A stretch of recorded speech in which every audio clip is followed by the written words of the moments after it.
Hello, আসসালামু আলাইকুম। আশা করছি আপনারা সবাই ভালো আছেন। আমিও আপনাদের দোয়ায় আল্লাহর রহমতে খুবই ভালো আছি। তো ওয়েলকাম করছি আমার নতুন আরও একটি ব্লগে। যারা আমার ভিডিও দেখছেন অবশ্যই একটু কষ্ট করে লাইক, কমেন্ট করে অন্যদের দেখার সুযোগ করে দিবেন। দেরি না করে আমার ব্লগটি এখনই শুরু করব। আজকে আমি ঘুম থেকে ওঠার পর দেখি আমার ছোটো ভাই অনেকগুলা চিংড়ি মাছ নিয়ে এসেছে। আর চিংড়ি মাছ দেখেই তো আমি মহা খুশি। অনেক দিন ধরে আম্মুর সাথে বলছিলাম চিংড়ি মাছ আনার জন্য। আম্মু ইদানিং সব সময় শুধু বড় মাছ, রুই, কাতলা এগুলো নিয়ে আসছেন। আর এগুলো খেতে খেতে আমার খুবই বোরিং লেগেছিল। ভাবছিলাম একটু ছোটো মাছ হলে ভালো হয়। মাছ দেখে যেহেতু আমি অনেক বেশি খুশি হয়েছি, তাই আমিও লেগে পড়লাম বানানোর জন্য। আজকে খুবই ছোট ছোট মাছ ছিল আর সাথে বিভিন্ন ধরনের মাছও ছিল, যেগুলোর মধ্যে অনেকগুলা কাটা। তো আম্মুকে বলছিলাম যে ছোট ছোট যেগুলো আছে ওগুলা যাতে না বানানোর জন্য, কারণ এত বেশি কাটা এগুলা খাওয়া যাবে না। আর আমি শুধু চিংড়ি মাছ বানাচ্ছিলাম। চিংড়ি মাছ আমার খুবই ভালো লাগে, আমার খুবই ফেভারিট। যে কোনো তরকারির সাথে আমার চিংড়ি মাছ ভালো লাগে। আর চিংড়ি মাছটা আমি খুব ভালো করে রান্নাও করতে পারি। আমি আজকে চিংড়ি মাছ দিয়ে কলমি শাক রান্না করছি। দেখতেই পাচ্ছেন চিংড়ি মাছ দিয়ে কলমি শাক অনেক অনেক ফেভারিট একটা আইটেম আমার।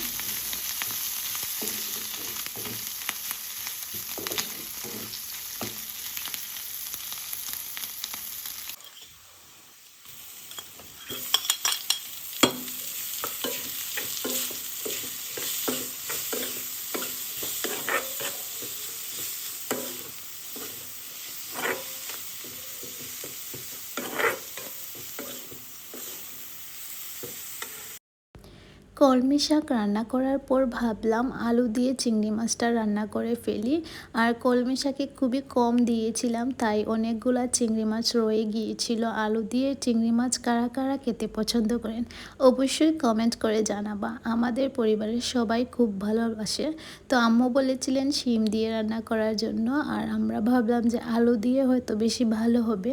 চিংড়ি মাছ যে কোনো দিন যদি বাসায় আনা হয়, আমি সব সময় বলি আলু দিয়ে রান্না করার জন্য। আমি তো আগেই বলেছি আমি আলুর পুরো একটা ফ্যান। তো যা কিছু হোক না কেন আলু দিয়ে রান্না হলে শেষ, আমার আর কিছু লাগে না। এটা আমার খুবই ভালো লাগে। তো মশলা কষিয়ে তারপর আমি দিয়ে দিয়েছিলাম আলু আর চিংড়ি মাছ। আর কালারটা তো দেখতেই পারছেন আমার অলমোস্ট রান্না শেষ। আরেকটা তরকারি রান্না করা হয়েছিল, এটা এক এক অঞ্চলে এক একটা বলা হয়, আমাদের এখানে ডাঁটা বলা হয়। তো ডাঁটা দিয়ে বড় মাছ রান্না করেছিল, রুই মাছ। তো রুই মাছ রান্না করার পর আমি সুন্দর করে তরকারিগুলো রেখে দিয়েছি। আর অন্যদিকে ইফতারের টাইমও চলে এসেছে। আমি ইফতার জন্য রেডি করছি। মালটা আগে থেকে বানিয়ে রেখে ফ্রিজে রেখে দেবো, তাই আমি মালটাটা বানিয়ে ফেললাম। আমি আর আপু রান্না করি, তাই আমরা এক একজন এক একটা আগে থেকে রেডি করে ফেলি। এতে করে আমাদের কাজটাও সহজ হয়ে যায়, আমরা খুব সুন্দর করে কাজগুলো করতে পারি।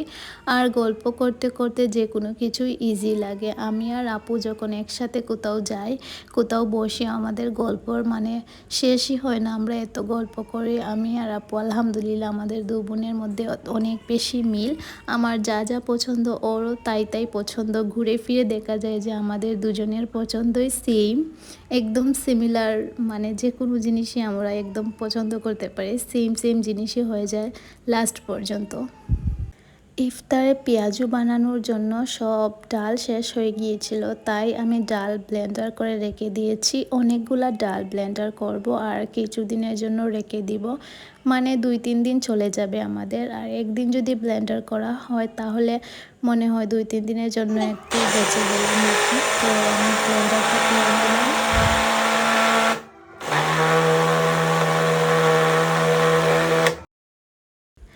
ডাল আমি সুন্দর করে ব্লেন্ডার করে একটি ঝালির মধ্যে রেখে দিলাম, যাতে পানি এক্সট্রা যেগুলো পানি ছিল ওগুলা যাতে পড়ে যায়।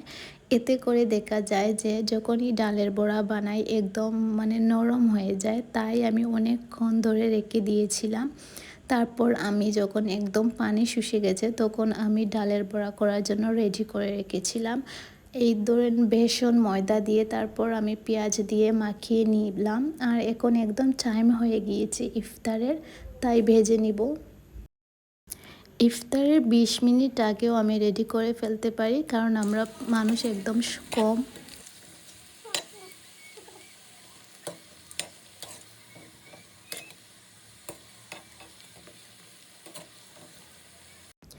আজকের মতো আমার রান্না একদম কমপ্লিট। আমি সব রান্না করে ফেললাম। সেহরির জন্য আলু দিয়ে চিংড়ি মাছ আর ডাঁটা দিয়ে রুই মাছ সহ আমি সব রান্না একদম করে ফেলেছি। তো রান্নাটা আলহামদুলিল্লাহ অনেক সুন্দর হয়েছে, মনে হচ্ছে খুবই মজা হবে। আজকের মতো এখানেই বিদায় নিচ্ছি। যদি আমার ভিডিওটি ভালো লেগে থাকে অবশ্যই লাইক কমেন্ট ফলো দিতে ভুলবেন না। দেখা হবে নতুন কোনো ব্লগে। সে পর্যন্ত ভালো থাকবেন। আল্লাহ হাফেজ।